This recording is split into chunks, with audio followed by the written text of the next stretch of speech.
Hi everyone, it's Miss W with today's Artrageous Art lesson. Have you ever entered a poster contest?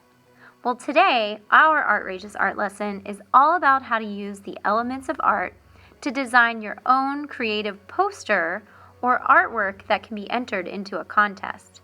The contest that we're going to be entering is the Martin Luther King Jr. Poster Contest. So, to design a poster, it's a little bit different than designing a work of art. In a poster, posters can include words, symbols, pictures, and they're meant to persuade someone to think things that you are thinking or that you are feeling. So, we need to know a little bit about Martin Luther King Jr. and the theme of the contest, which is the time is always right to do the right thing. We need to think about those themes and think about Martin Luther King Jr. and try to come up with ways of using words and pictures to express an idea that shows how you're feeling about the topic. So, after we learn a little bit about Martin Luther King Jr., I'm going to show you how you can start doing a design for your poster. And then, once we get started, you can come up with your own ideas and use them to make an amazing poster for the Martin Luther King Jr. Day contest. So let's grab our pencils, our paper, and let's get started. This contest is open up to all students kindergarten through 3rd grade, and the theme is the time is always right to do the right thing. It said all posters, the rules are basically, all posters must be about Dr. Martin Luther King Jr. and his movement. Posters should be judged at each participating school, and non-winning posters should be displayed at their respective schools. So here are some images and posters that I found online to kind of help me get some ideas. We never want to copy anyone else's artwork. We want to make our own creative design, but it's okay to look at other designs and get ideas. So you can see in this poster there is a portrait of Martin Luther King Jr. There are words written nice and neat and big, and it is very colorful. All the background is colored in. So if you're going to draw a portrait of Martin Luther King Jr., it always helps to have a picture to look at. And we always want to draw with pencil first.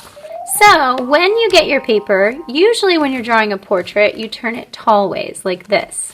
But if you want to turn your paper landscape style or horizontal, it will give you room to write some words. So I'm going to turn mine landscape style, and I'm going to draw, instead of drawing Martin Luther King Jr. over here, I'm going to put his portrait right here. So, like I said, I don't want you to copy my design, but I am going to show you a design that I'm going to draw with pencil that might help give you some ideas for your portrait.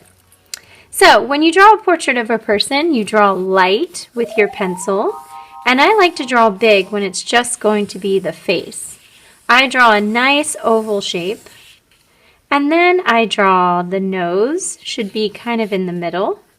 So I draw a line really light across the middle of the face for the nose, and here is where his nose is going to be. It's kind of bumpy and curvy. Martin Luther King Jr. had a mustache, and if I want him to be smiling, I'm going to draw a line that curves up, the corners curve up and down. Once I finish drawing the mouth and the nose, the eyes are going to be in between the head. This is the top of the head and the nose. So I'm going to draw some circles here for his eyes. And of course, everyone has eyebrows. Now, Martin Luther King Jr. had short hair. So I'm just going to draw a line around his hair. And then of course, everyone has ears. And then I can draw a line for his shirt and his neck, kind of going off the page. Now, since the theme is all about time, I can make a clock in the background. I can think of something else to put in the background. But when I think of time, I think of a clock. So I'm going to draw a big clock, which is like a big circle.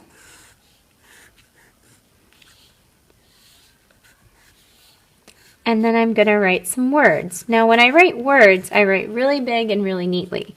So I'm going to write time to do what's right. And an exclamation point. Once I'm finished drawing everything with pencil, I'm going to trace it with Sharpie and then I can add color.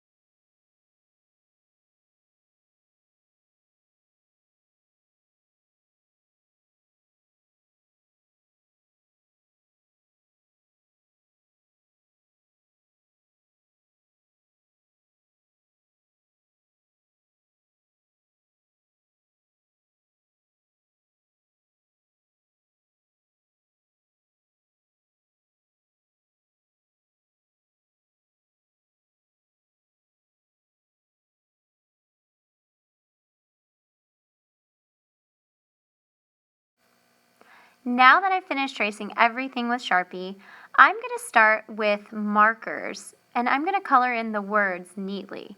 Since I turned the letters into block letters or bubble letters, it's easy to color them in. And I'm going to try to do a pattern of 2 different colors. You can choose what colors you want to use, but I'm going to stick to blue and red and kind of make a pattern, maybe even some purple. So blue, purple, and red. After I finish coloring in the letters, then I'm going to start coloring in my portrait of Martin Luther King Jr. The portrait is actually going to be colored pencil, but since his hair is black, I'm going to use Sharpie to color in his hair and his eyebrows and his mustache first. Now, watercolor pencils are one of my favorite things to use because you can shade in parts of the face, making it light and dark, because you don't want it to be too dark brown. But his skin color was a brown color, kind of like a peachish brown, so I can use the colored pencils to shade it in lightly. And if I need to make it a little bit darker, then I can always make it darker. The reason why I love watercolor pencils is after you color with the pencils, you can actually get a wet paintbrush and a cup of water, and the watercolor pencils will turn into paint. So I'm using my paintbrush and I'm actually blending the water with the pencil, and it's turning into a brown paint, a nice light brown that looks like a skin color. So after I finish painting all of the brown parts with my paintbrush, it's really cool how it turns into paint, isn't it? It's like watercolor paint. I just love these. After I finish painting the brown, I'm going to wash out my paintbrush with water. I hope that you had fun learning about the Martin Luther King Jr. poster contest, and I hope you have a really great time coming up with your own design and your own idea.